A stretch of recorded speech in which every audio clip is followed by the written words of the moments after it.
Hi friends, ನೀವು ನೋಡ್ತಿದ್ದೀರಾ N R stream Kannada YouTube channel. ಇವತ್ತು ರೈಲ್ವೆ ಇಲಾಖೆಯಲ್ಲಿ ತಂತ್ರಜ್ಞ ಹುದ್ದೆಗಳ ಅರ್ಜಿಯನ್ನು ಕರೆದಿರ್ತಾರೆ. ರೈಲ್ವೆ ನೇಮಕಾತಿ ಮಂಡಳಿಯ ಖಾಲಿ ಇರುವ ತಂತ್ರಜ್ಞ ಹುದ್ದೆಗಳ ನೇಮಕಾತಿಗೆ ಅಧಿಸೂಚನೆಯನ್ನು ಹೊರಡಿಸಲಾಗಿದೆ. ಅರ್ಹ ಮತ್ತು ಆಸಕ್ತ ಅಭ್ಯರ್ಥಿಗಳು ಆನ್ಲೈನ್ನ ಮುಖಾಂತರ ಅಪ್ಲಿಕೇಶನ್ ಹಾಕಬಹುದಾಗಿರುತ್ತೆ. ಪ್ರಕಟಣೆಯ ಪ್ರಕಾರ ರೈಲ್ವೆ ಇಲಾಖೆಯ 51 ವಿಭಾಗಗಳಲ್ಲಿ ಒಟ್ಟು 6,180 ತಂತ್ರಜ್ಞ ಗ್ರೇಡ್ 1 ಮತ್ತು ತಂತ್ರಜ್ಞ ಗ್ರೇಡ್ 3 ಹುದ್ದೆಗಳ ಬೃಹತ್ ನೇಮಕಾತಿಗೆ ಅಧಿಸೂಚನೆಯನ್ನು ಹೊರಡಿಸಿರ್ತಾರೆ.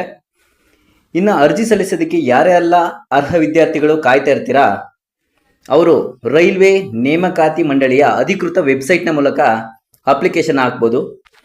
ಈ ನಮ್ಮ ವಿಡಿಯೋದಲ್ಲಿ ಸದರಿ ನೇಮಕಾತಿಗೆ ಬೇಕಾಗುವಂತಹ ವಿದ್ಯಾರ್ಹತೆ, ವಯಸ್ಸಿನ ಮಿತಿ, ಇನ್ನು ಪ್ರಮುಖ ದಿನಾಂಕಗಳು ಮತ್ತು ಇತರೆ ಮಾಹಿತಿಯನ್ನು ಸಂಪೂರ್ಣವಾಗಿ ನಾವು ನಿಮಗೆ ತಿಳಿಸ್ಕೊಡ್ತಾ ಹೋಗ್ತೀವಿ. ತಪ್ಪದೆ ಕೊನೆಯವರೆಗೂ ವಿಡಿಯೋ ಸ್ಕಿಪ್ ಮಾಡದೆ ನೋಡಿ. ನಿಮ್ಮ ಸ್ನೇಹಿತರಿಗೂ ಕೂಡ ಶೇರ್ ಮಾಡಲು ಮರೆಯದಿರಿ. ಫ್ರೆಂಡ್ಸ್, ಇನ್ನು ಅರ್ಜಿ ಸ್ಟಾರ್ಟ್ ಆಗೋದು ಯಾವತ್ತು ಅಂತ ಅಂದರೆ ಜೂನ್ 28, 2025ಕ್ಕೆ ಸ್ಟಾರ್ಟ್ ಆಗುತ್ತೆ ಅಪ್ಲಿಕೇಶನ್ ಹಾಕೋದಕ್ಕೆ. Last date July 28, 2025.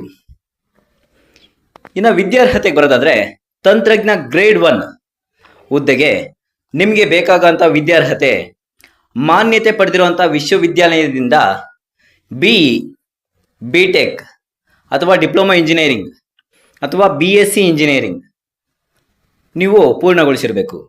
ಇನ್ನು ನೆಕ್ಸ್ಟು ತಂತ್ರಜ್ಞ ಗ್ರೇಡ್ 3 ಹುದ್ದೆಗೆ SSLC ಉತ್ತೀರ್ಣರಾಗಿರಬೇಕು. ಜೊತೆಗೆ ಸಂಬಂಧಿತ ವಿಷಯದಲ್ಲಿ ITI ಪ್ರಮಾಣ ಪತ್ರ ಹೊಂದಿರಬೇಕು. ಅಂದರೆ ITIನಲ್ಲಿ ಫಿಟ್ಟರು, ಟ್ರೇಡರು, ಹೆಲ್ಪರು, ಏನೇನು ನಿಮಗೆ ಸಂಬಂಧಿತ ವಿಷಯ ಇರುತ್ತೆ ಅದರಲ್ಲಿ ನೀವು ಪ್ರಮಾಣ ಪತ್ರ ಹೊಂದಿರಬೇಕು. ನೆಕ್ಸ್ಟ್ ವಯೋಮಿತಿ ನೋಡೋದಾದರೆ ತಂತ್ರಜ್ಞ ಗ್ರೇಡ್ 1 ಮತ್ತು ಗ್ರೇಡ್ 1ಗೆ ಕನಿಷ್ಠ ವಯೋಮಿತಿ 18 ವರ್ಷ ಇರುತ್ತೆ. ಗರಿಷ್ಠ ವಯೋಮಿತಿ 33 ವರ್ಷ ಇರುತ್ತೆ. ಅದೇ ರೀತಿ ತಂತ್ರಜ್ಞ ಗ್ರೇಡ್ 3 ಹುದ್ದೆಗೆ ನೋಡೋದಾದರೆ ಕನಿಷ್ಠ ಮಿತಿ 18 ವರ್ಷ, ಗರಿಷ್ಠ ವಯಸ್ಸಿನ ಮಿತಿ 30 ವರ್ಷ. ಇನ್ನು ಸರ್ಕಾರಿ ನಿಯಮದ ಅನುಸಾರ ಕೆಲವೊಂದು ಕ್ಯಾಟಗರಿ ಮೇಲೆ, ಕ್ಯಾಸ್ಟ್ ಮೇಲೆ ಅಥವಾ ಫಿಸಿಕಲಿ ಹ್ಯಾಂಡಿಕ್ಯಾಪ್ ಮೇಲೆ ವಯಸ್ಸಿನ ಸಡಿಲಿಕೆ ಇರುತ್ತೆ. ಅದು ನೀವು ನೋಟಿಫಿಕೇಶನಲ್ಲಿ ಚೆಕ್ ಮಾಡ್ಕೊಬೋದು. ಇನ್ನು ನೆಕ್ಸ್ಟು ವೇತನಕ್ಕೆ ಬರೋದಾದರೆ ತಂತ್ರಜ್ಞ ಗ್ರೇಡ್ 1ಗೆ 29,200 ರೂಪಾಯಿ ಇರುತ್ತೆ ಮಾಸಿಕ ವೇತನ. ಇನ್ನು ತಂತ್ರಜ್ಞ ಗ್ರೇಡ್ 3 ಹುದ್ದೆಗೆ 19,900 ರೂಪಾಯಿ ವೇತನ ಇರುತ್ತೆ.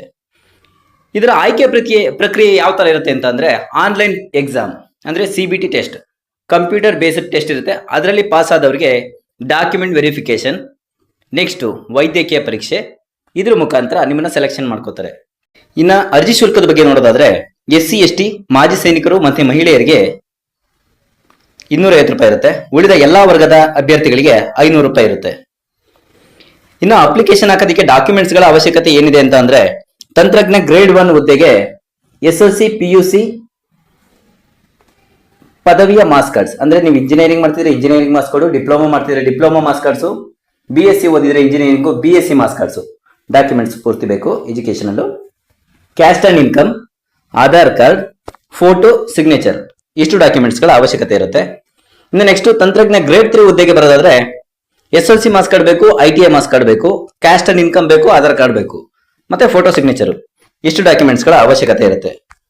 ಸೊ ಫ್ರೆಂಡ್ಸ್, ಇದ್ರ ಬಗ್ಗೆ ನಿಮಗೆ ಇನ್ನೂ ಹೆಚ್ಚಿನ ಮಾಹಿತಿ ಏನಾದರೂ ಬೇಕಾದಲ್ಲಿ ನಮ್ಮ ಕಮೆಂಟ್ ಬಾಕ್ಸ್ನಲ್ಲಿ ಕಮೆಂಟ್ ಮಾಡಿ, ನಾವು ಇದ್ರ ಬಗ್ಗೆ ನಿಮಗೆ ತಿಳಿಸ್ಕೊಡ್ತೀವಿ. ಇನ್ನೂ ಹೆಚ್ಚಿನ ಜಾಬ್ ವಿಡಿಯೋಸ್ಗೋಸ್ಕರ ನಮ್ಮ ಎನ್ ಆರ್ ಸ್ಟ್ರೀಮ್ ಕನ್ನಡ ಚಾನಲ್ನ ಸಬ್ಸ್ಕ್ರೈಬ್ ಮಾಡಿ, ಶೇರ್ ಮಾಡಿ, ಲೈಕ್ ಮಾಡಿ. Thank you friends.